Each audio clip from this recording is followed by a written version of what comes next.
સ્વામી વિવેકાનંદજીએ સમસ્ત ભારતનું પરિભ્રમણ કર્યું હતું શિકાગો વિશ્વ ધર્મ સભામાં જવા માટે એની પહેલાં, અને એમાં સૌથી વધારે સમય એમણે ગુજરાતમાં ગાળ્યો હતો. એ ગુજરાત માટે ગૌરવની વાત છે. ગુજરાતે સ્વામી વિવેકાનંદને ઘણું બધું આપ્યું, એમનો આતિથ્ય સત્કાર કર્યો, અને એટલા જ માટે સ્વામી વિવેકાનંદજીને બહુ ગમી ગયું. અહીંયાથી એમને ઘણી બધી જાતની પ્રેરણા મળી, ઘણી બધા જાતના સૂચનો મળ્યા, ઘણી બધી જાતની મદદ પણ મળી. ત્યાં સુધી કે અમેરિકામાં તેઓ જ્યારે મુકાઈ ગયા હતા ત્યારે જૂનાગઢના દિવાન હરિદાસ બિહારી દેસાઈએ, જે ઓપીએમ કમિશનના ત્યારે મેમ્બર હતા, બહુ સુંદર પત્ર લખીને એમને બચાવ્યા હતા. એટલે ગુજરાત સાથેનો નાતો સંબંધ સ્વામી વિવેકાનંદનો અનેરો હતો. ગુજરાતે સ્વામી વિવેકાનંદને ઘણું બધું આપ્યું, સ્વામી વિવેકાનંદે પણ ગુજરાતને ઘણું બધું આપ્યું. ત્યારે એમણે ઘણા બધા વિચારો તરતા મૂક્યા, ઘણા મહાન વિદ્વાનોને, સાહિત્યકારોને તેઓ મળ્યા, ત્યાર વખતના રાજા મહારાજોને મળ્યા, દિવાનજીઓને મળ્યા. આપણને વિચાર આવે કે એની ફલશ્રુતિ શું થઈ. એની ફલશ્રુતિ આપણે જોઈએ છીએ કે કોઈ પણ વસ્તુ કર્મના સિદ્ધાંત પ્રમાણે વિફળ જાતી નથી. સ્વામી વિવેકાનંદજીએ ત્યારે જે વિચારો તરતા મૂક્યા હતા, બીજ જે વાવ્યા હતા, એ અત્યારે હવે વટવૃક્ષની જેમ ફૂલ્યા ફાલ્યા છે. ઘણી બધી જાતની સેવા પ્રવૃત્તિઓ આજે સ્વામી વિવેકાનંદના આદર્શ પ્રમાણે ગુજરાતમાં ચાલી રહી છે. વિવિધ એવા ઘણા બધા સેન્ટર્સ છે જેમાં બહુ સુંદર કામ ચાલી રહ્યું છે. અને આવી રીતે સ્વામી વિવેકાનંદ જે ગુજરાતની પરિભ્રમણ કર્યું અને જે બીજ વાવ્યા આજે વટવૃક્ષ રૂપે આપણને મળે છે.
થી સ્વામી વિવેકાનંદનું વિશ્વવિખ્યાત ભારત ભ્રમણ શરૂ થયું અને 1892માં તેઓએ ગુજરાતમાં પ્રવેશ કર્યો.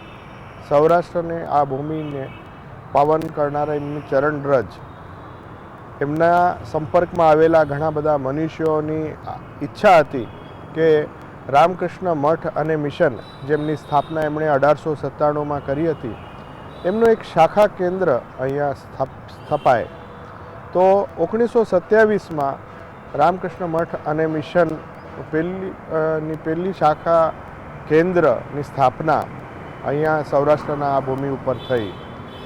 એ પછી શિવજ્ઞાને જીવ સેવા એ આદર્શને કેન્દ્રમાં રાખીને કે દરેક જીવમાં શિવ વસે છે, એ આદર્શને કેન્દ્રમાં રાખીને આ સંસ્થા દ્વારા અનેક સેવાકીય, શૈક્ષણિક, આધ્યાત્મિક અને સાંસ્કૃતિક પ્રવૃત્તિઓ હાથ ધરાણી છે.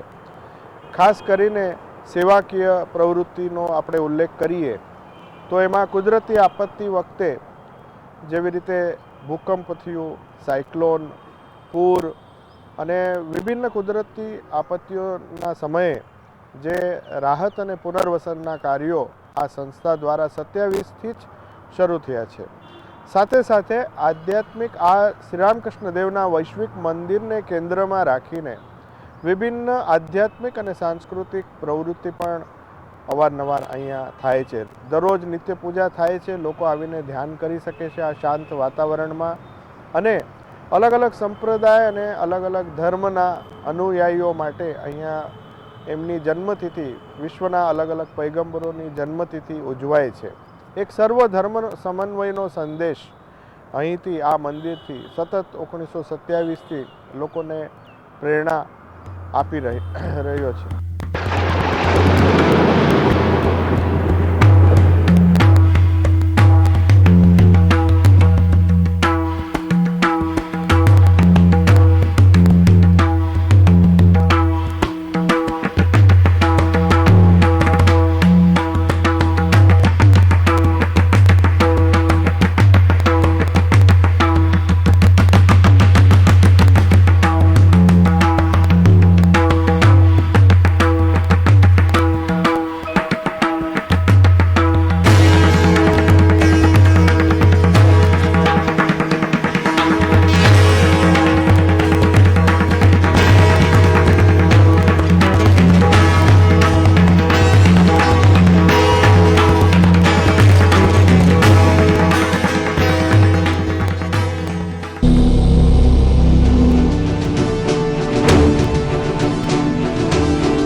એ સિવાય પણ વિભિન્ન શૈક્ષણિક પ્રવૃત્તિઓ પણ અહીંયા હાથ ધરાણે છે. પાછળ એક બીજા કેમ્પસમાં Vivekananda institute of value education and culture નામની એક સંસ્થા છે, જ્યાં નિયમિત રીતે બાલક સંઘ, તરુણ સંઘ કિશોરો માટે અને યુવક સંઘ દ્વારા શૈક્ષણિક સંસ્થાના સહકારથી અમે અહીંયા વ્યક્તિત્વ વિકાસ શિબિર અને કેરિયર ગાઈડન્સ, કાઉન્સેલિંગ અને એમને જે કંઈક શૈક્ષણિક જરૂરિયાત જે પછાત વર્ગના અને જે અંડર પ્રિવિલેજ લોકો છે એના માટે પણ વિશેષ તાલીમ, કાઉન્સેલિંગ એ બધી પ્રવૃત્તિ હાથ ધરવામાં આ વિવેક સેન્ટર દ્વારા આવે છે.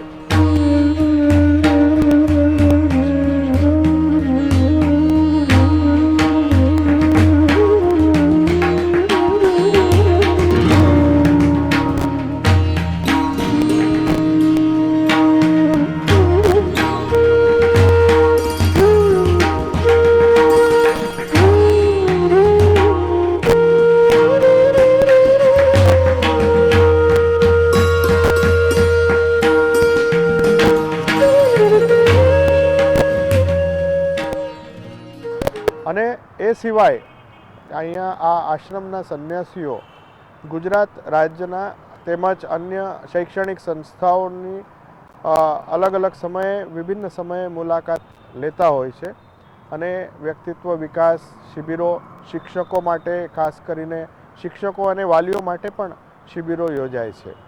શૈક્ષણિક પ્રવૃત્તિઓમાં એક નાનકડું હોસ્ટેલ છે, જ્યાં અંડર પ્રિવિલેજ દૂરના ગામમાં રહેતા વિદ્યાર્થીઓ માટે રહેવાની અને ભણવાની સગવડતા અહીંયા અમે આપીએ છીએ.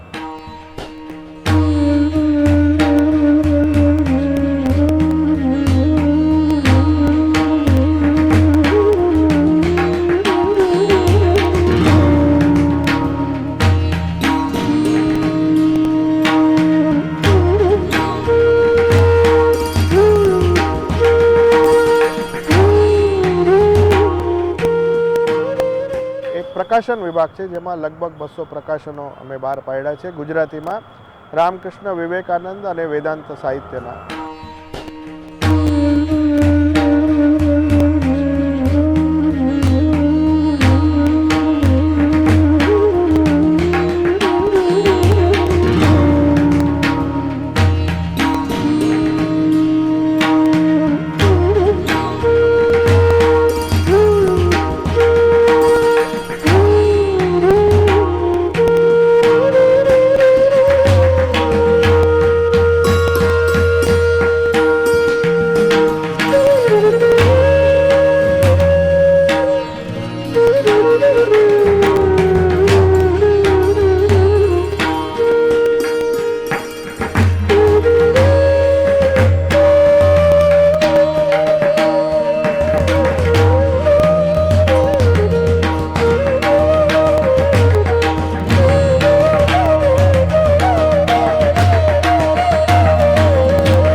એની સાથે એક પુસ્તક વેચાણ વિભાગ અને એક વિશાળ પુસ્તકાલય છે, જ્યાં વિશેષ કરીને એક બાલ વિભાગ અત્યારે ટૂંક સમયમાં શરૂ થશે.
લોકો અવારનવાર આવીને આ શાંત વાતાવરણમાં ઉપયોગ કરે છે. મેડિકલ પ્રવૃત્તિઓમાં આપણે વૈદ્યકીય પ્રવૃત્તિ જે સેવા પ્રવૃત્તિનો ભાગરૂપે અમે શિવજ્ઞાને જીવ સેવાના આદર્શથી અહીંયા ચલાવીએ છીએ. એમાં વિવેકાનંદ આઈ કેર સેન્ટર એક આંખનું દવાખાનું અને હોસ્પિટલ, જ્યાં ઓપરેશન થિયેટરની પણ સગવડતા છે. રાહત દરે અમે ઓપરેશન આંખની સારવાર વગેરે આપીએ છીએ.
રામકૃષ્ણ આશ્રમ રાજકોટની વિવેકાનંદ આઈ કેર સેન્ટરમાં છેલ્લા 4 વર્ષથી એઝ એ કન્સલ્ટન્ટ ઓપ્થેલ્મોલોજીસ્ટ તરીકે ફરજ બજાવું છું.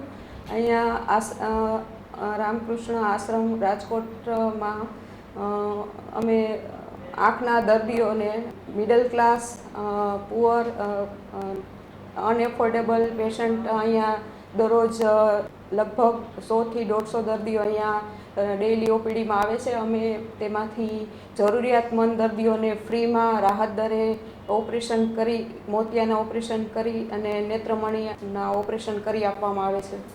અને એવરી મંથ લગભગ 2 ફ્રી આઈ કેમ્પનું અમે આયોજન કરીએ છીએ. એમાં દર્દી એફોર્ડ ના કરી શકે એવા દર્દીને ટોટલ ફ્રી ઓપરેશન, મોતિયાના ઓપરેશન કરીને નેત્રમણી આરોપણ કરવામાં આવે છે.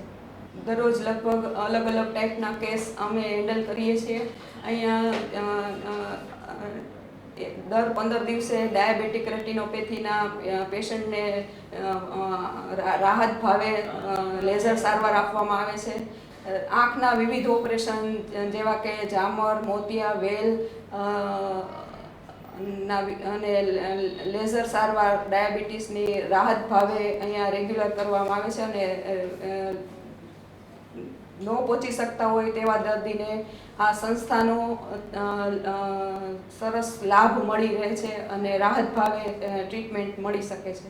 એ સિવાય હોમિયોપેથિક અને આયુર્વેદિક દવાખાનું પણ અહીંયા સતત રીતે કાર્યરત છે.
સેરેબ્રલ પાલ્સી નાના બાળકો માટે સ્પેશિયલ એજ્યુકેશન દ્વારા એમના જીવનમાં એ લોકો પોતાના પગ ઉપર ઊભા રહી શકે એવી પ્રવૃત્તિ પણ સેરેબ્રલ પાલ્સી સેન્ટર દ્વારા એ પણ એક વૈદ્યકીય પ્રવૃત્તિને ભાગરૂપે અમે છેલ્લા 10 વર્ષથી અહીંયા ચલાવીએ છીએ.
કટેશિયા છે, આ મારી દીકરી છે. અમે ત્યારે આને જન્મથી નથી છે આવું હાલતી નથી, અને જ્યારથી અમને આશ્રમની ખબર પડી ત્યારથી અમે અહીંયા આવીએ છીએ. પહેલાં આવ્યા ત્યારે બેસતી પણ નહોતી, અને અહીંયા આવ્યા પછી અમે ઘણો ફાયદો છે. અને અત્યારે તો તે જાતે સ્કૂલે પણ જાય છે અને બીજા માળે પણ ચડી જાય છે. અને અહીંયા ઓછી ફીસમાં સારી એવી કસરત પણ થાય છે, અને સારું છે, બહુ સરસ છે એને. અને અહીંયા અમે પરિવારની જેમ એકબીજા હળીમળીને રહીએ છીએ અને એકબીજાનો સાથ આપીએ છીએ, અને બહુ સારું છે. અને અહીંયા કેમ્પ અવારનવાર થાય છે, એમાં એકબીજાનો સાથ આપીએ છીએ, અને બહારથી પણ બીજા બાળકો પણ આવે છે, એને પણ અમે સાથ આપીએ છીએ. અને કોઈ એવા બાળકોને અમે જોઈએ તો અમે એને પણ કહીએ છીએ કે અહીંયા આવો અને આ સારવાર સારી મળે છે. સ્ત્રીઓને એ પગભર થાય, પોતાના પગ ઉપર ઊભા રહી શકે એવી તાલીમ એમ્બ્રોઇડરી છે, ટેલરિંગ છે, મડ વર્ક છે અને વિભિન્ન પ્રવૃત્તિઓ દ્વારા અલગ અલગ ગ્રામ્ય વિસ્તારોમાં સેવાકીય પ્રવૃત્તિ પણ ચાલે છે. આ આશ્રમ દ્વારા સતત સેવાનું ઝરણું વહેતું રહે છે. સ્વામી વિવેકાનંદે રામકૃષ્ણ મઠ અને મિશનની સ્થાપના જ્યારે કરી ત્યારે કહ્યું હતું કે પોતાની મુક્તિ માટે અને જગતનું હિત સાથે સાથે થાય એ રીતે આ શ્રી રામકૃષ્ણ દેવ, શ્રી મા શારદા દેવી અને સ્વામી વિવેકાનંદને કેન્દ્રમાં રાખીને આપણા સનાતન ધર્મના તત્વો અને એ ફિલોસોફી ઉપર આધારિત આ બધી સેવાકીય, શૈક્ષણિક, વૈદ્યકીય, આધ્યાત્મિક અને સાંસ્કૃતિક પ્રવૃત્તિની ઉજવણી આ રામકૃષ્ણ આશ્રમ રાજકોટ દ્વારા થાય છે.